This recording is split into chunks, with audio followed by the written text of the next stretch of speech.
د هیلو وړانګه رادیویي ډرامه د ټولو د کامیابی او خوشحالۍ ملګری.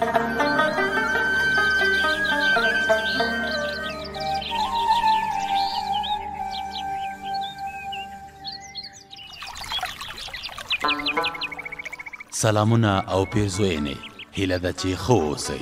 تاسو د ډرامې په تیره برخه کې واوریدل چې کوچنۍ ملاله او ګلالۍ د حاجي شیرین پوښتنې ته ورغلې وې او حاجي شیرین ته یې ډاډ ورکړ.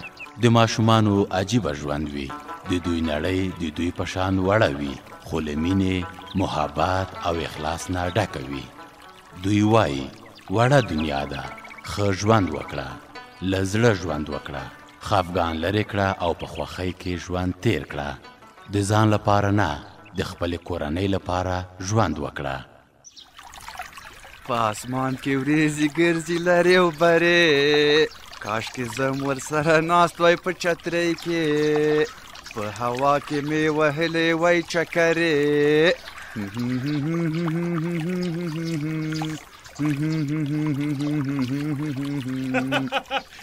خالي ګوله ناست د ویالې په غاړه او زړه دې په هوا کې چکرې غواړي. همته مصیبته، ته خو سم دم په الوا کې مرچکی، څه خیال پلاو دې را خراب کړ. د څه شي خیال پلاو مې در باندې خراب که زوروره؟ پاس له وریځو سره مې خبرې کولې، وې مې ارمان چې وریځو چترۍ را کوزه کړې وای او زم پاس ورو ورو خېجولی وای. مه کوه خیالي، هسې نه چې د چترۍ پړی پرې شوی وای. همته مصیبته، خوله دې په خیر خلاصه وه. رښتیا دا تر پټو لاندې په غۍ کې د څه شی پټ کړي؟ دا څه ورته وایي؟ دا د سرو زرو چرګ دی. د سرو زرو چرګ؟ هو. نو د سرو زرو چرګ بانک او آواز هم کوي؟ نه، مقصد مې دا و چې دا ځنګلي چرګ دی او په ځنګل کې مې راونیو. ته دلته په میدان کې ږده چې دا ځنګلي چرګ بیا څه رقمي؟ ښه خیالي ګوله، زه درنه ځم. په دې چرګ موږ میله جوړو، زه پکې خوندوره ښوروا جوړوم. یاره ډېر نازوانه یې، زما دې ورته سودا کړه او وایم خیالي ګوله، وایم کور دې له غلې ډک شه، څه شي ته دې سودا شوه؟ دلته همت مصیبت راغلی و، ځنګلي چرګ یې په ځنګل کې نیولی و. ما ویل چې دا ځنګلي چرګ به بیا څه رقمي؟ د خدای نیکبخته، ته نو هر شي ته زړه خورې، ما درته دروغ ویلي دي. چنار ګله، ته مجیبه خبرې کوې. ځنګلي چرګ تر پټو لاندې پټ کړی و، ما یې په دې ګناهګارو غوږونو غږ واورېده. وایم کور دې له غلې ډک شه، ستا خبره سمه ده، خو دا چرګ زما عاشق او کاکا خوشحال په پیسو اخیستی دی. او خیالي ګله، هر شي ته اندېښنه مه کوه. خو زما یوې خبرې ته اندېښنه شوه. کومې خبرې ته؟ دې خبرې ته چې تاسو په همت مصیبت څنګه باور کړی دی چې پیسې مو ورکولې. وایم کور دې له غلې ډک شه، هغه بله ورځ یې ډېرې غورې وکړې، ویلې چې زه داسې ښوروا درته پخوم چې ګوتې به ورسره وخورئ. یاره زه خو ګمان نه کوم چې همت دې په اشپزۍ کې دومره تکړه وي چې خوندور خواړه دې پاخه کي. سر مه پسې ګرځوه، وایي یار ازمایلی ښه دی، که یې ښه ښوروا پخه نه کړه بیا به بل وار باور پې نه کوو. ښه، خو په دې کې بله خبره هم ده. کومه خبره؟ وایم کور دې له غلې ډک شه خیالي ګوله، زما زړه ته به ګونځې نه راچې، سپینه مامدینه یې ووایه. سپینه مامدینه یې دا ده چې هسې نه د ځنګلي چرګ په نوم د کوم ځنګلي ټپوس ښوروا در باندې نوشي جان کي. والا په دې مصیبت خان خو هېڅ اعتبار نشته.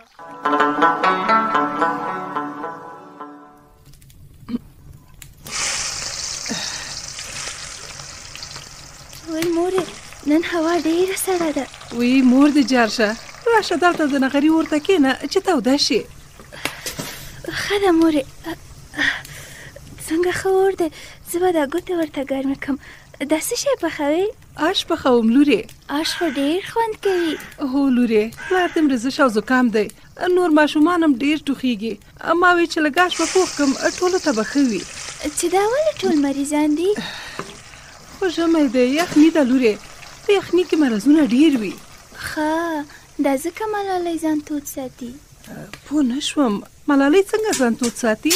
ورور یې تود جاکټ او توده خولۍ ورته اخیستې وه.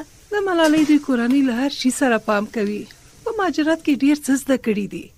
ملالۍ ویل چې ورور مې ټولې کورنۍ ته تاوده کالي اخیستي دي.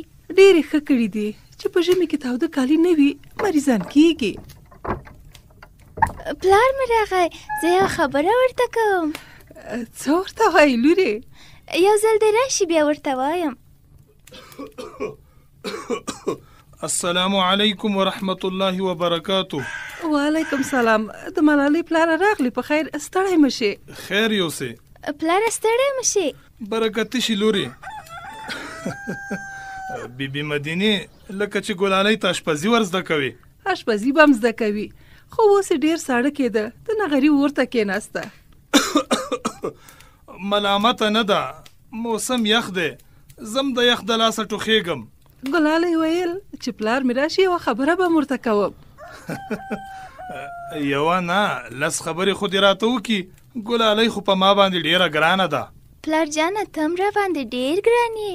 پوهېږم لوري، زړه نه زړه ته لار وي چې په ما ګرانه یې، په تا هم ګران یم. ګلالۍ لوري، اوس دې نو خبره ورته وکړه که نه؟ څه دې ورته ویل؟ مور دې ښه وایي.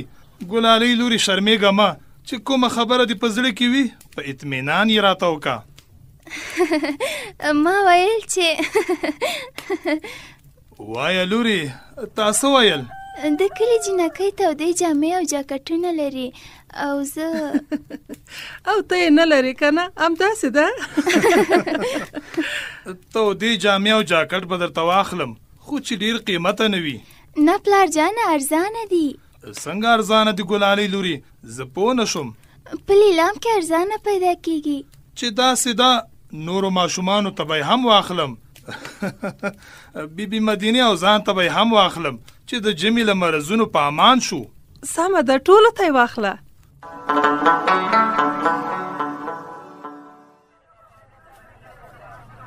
ولکه شاغه څه وایې استاد فیروزه؟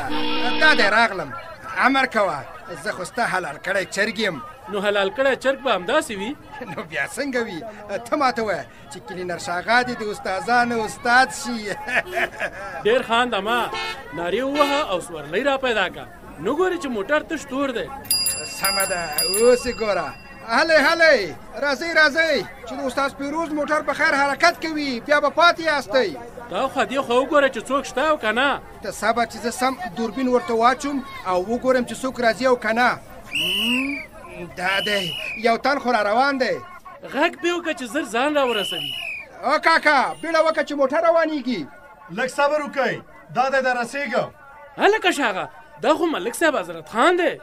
ملک صاحب ورو ورو په ارامه راځه، لا سورلۍ کمه ده. خو کلینر د بیړه نښلولې ده.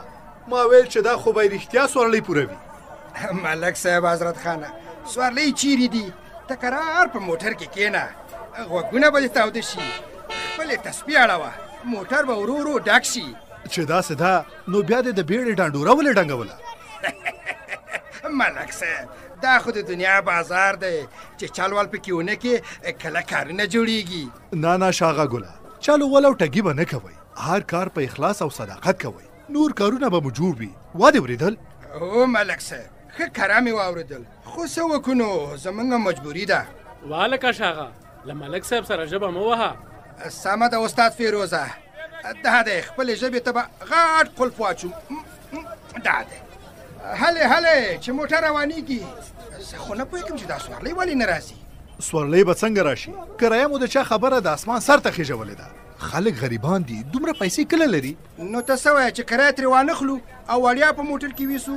نه، وړیا به یې ولې وړئ، کرایه ترې واخلئ، خو په انصاف. ملک صاحب څه وکړو؟ زموږ هم مجبوري ده، که نه بې انصافه نه یو. د څه شي مجبوري مو ده؟ خو نرخونه هم اسمان ته ختلي دي، تیل دومره قیمته شوي دي چې مه کوه پوښتنه. استاد فیروزه سر ورسره مه خوږوه، دوی فکر کوي چې موټر په تیلو نه په اوبو چلیږي. استاده وایه څه دې ویل؟ ته یو څو هارنډونه ووه، ګوندې سورلۍ راشي، که رانغلې مجبور یو پسې ځو به، ګوندې په لاره کې سورلۍ پیدا شي.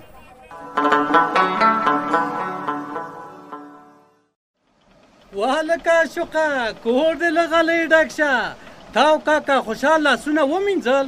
چنارګله لاسونه مې ښه پاک صفا ومینځل. کور دې ودان، هم د اوبه ښې ګرمې وي او هم د صابون سره راوړی و. چې داسې ده زه به دسترخوان وغوړومه. دا دی تاسې هم راځئ. دا دی دسترخوان مې وغوړو. راځه عاشقه زما تر څنګ کښېنه. ښه ده کاکا خوشحاله. دغه ده یاره کاکا خوشحاله، دې تاوده پیتاوي ته خو به د چرګ ښوروا ډېره مزه وکړي که نه؟ خبر مې ویل. ګل خبره دې وکړه عاشقه، ښوروا به هم خوند وکړي خو ستاسو مجلس به لا خوند وکړي. همت خانه تا څه وکړل؟ د چرګ له غوښې نه دی لکه چې د اوښ غوښه جوړه کړه که څنګه؟ چنارګله ښوروا مې کاسو ته اچولې ده، خو که ته راشي چې کاسې دروړې. وایم کور دې له غلۍ ډک شه، خو داسې ووایه دا دی زه به همدا اوس درشم. همته و همته، زه به درشم دا غوښه به در سره راواخلم. نه عاشقه تا ته حاجت نشته، د چرګ غوښه او ښوروا ده، څه پسه خو نه ده چې مونږ یې نشو دروړی. عاشقه وارخطا کېږه ما، دا دی هر څه یې راوړم. خوشحال کاکا وارخطا نه یم، خو هسې دا ګېډه چې راویښه شي بیا مې وار پار خطا شي وله. عاشقه چې وار پار دې خطا وي نو بسم الله که. دا دی هر څه دې مخې ته ایښي دي. بسم الله. یاره همت خانه، یاره چې وایم اوس مې ومنلې، دا خو د ډېره زبردسته ښوروا پخه کړې ده. که لږه خواري وکړې په اشپزۍ کې به زما غوندې تکړه شې. عاشقه ته به اشپز یې، خو زما غوندې په طریقه نه پوهېږې. دا څه وایي؟ ما ډېره اشپزي کړې ده والکه، ته خو پکې اوس لګیا یې. که څنګه کاکا خوشحاله؟ تاسو دواړه ډېر ښه پخلی کوئ، دواړه ښه تکړه یې. وایم کور دې له غلۍ ډک شه همت خانه. نو ته څه وایې چې عاشق په اشپزۍ سم نه پوهېږي؟ هو که نه، دا ګز دا میدان په اشپزۍ کې دې پوښتنه کوم. قرار کښېنه همت خانه مصیبته، زه پوخ اشپز یم، پوخ اشپز. سل پوښتنې خو رانه وکړه. همت خانه چې عاشق د استاذۍ دعوا کوي نو داسې مناسبه پوښتنه ترې وکړه چې موږ هم څه درنه زده کړو. سمه ده کاکا خوشحاله. ښه عاشقه که تا دا کولنګي چرګ پخولی نو په دې ښوروا کې به دې څه کمول او څه به دې زیاتول؟ یاره همت خانه، یا خو ستا ښوروا خوندوره ده او یا زه ډېر وږی ومه، خو داسې ده چې عاشقه بابو لاله به نه غږی. د همت خان د پوښتنې ځواب ورکړه. چنارګله ځواب یې آسان دی. ګوره که ما دا ښوروا پخوله که نه، یو خو پکې غوړي زیات اچول او بله دا چې مالګه یې کمه ده. او همداسې نه ده خوشحال کاکا؟ عاشقه کاشکې دا پوښتنه د له ما نه وای کړې، له چنارګل دې کړې وای. نه چنارګل پسې پوهېږي، دا خبره ته وکوئ. داسې ده چې همت خان ښه کار کړی چې غوړي او مالګې ډېر پکې نه دي اچولي. نه کاکا خوشحاله، دا خبره خو بیخي در سره نه منم. ګوره په ډېرو غوړیو او په ډېره مالګه به ښوروا لا خوندوره شوې وای. او عاشقه خبره دا ده چې د غوړیو او مالګې ډېر خوراک ښه نه دی. حاجي شیرین ته د غوړیو ډېر خوراک د زړه تکلیف پیدا کړی دی. اوس د په خبره سر خلاص شو.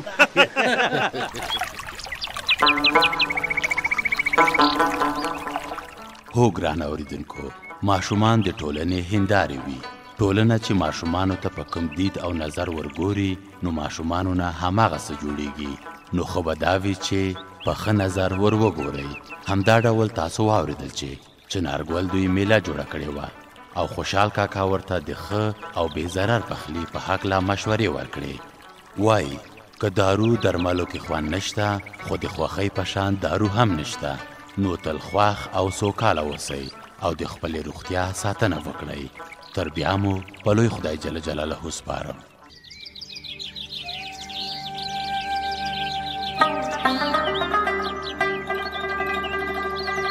د هیلو وړانګه رادیويي ډرامه د ټولو د کامیابی او خوشحالۍ ملګری.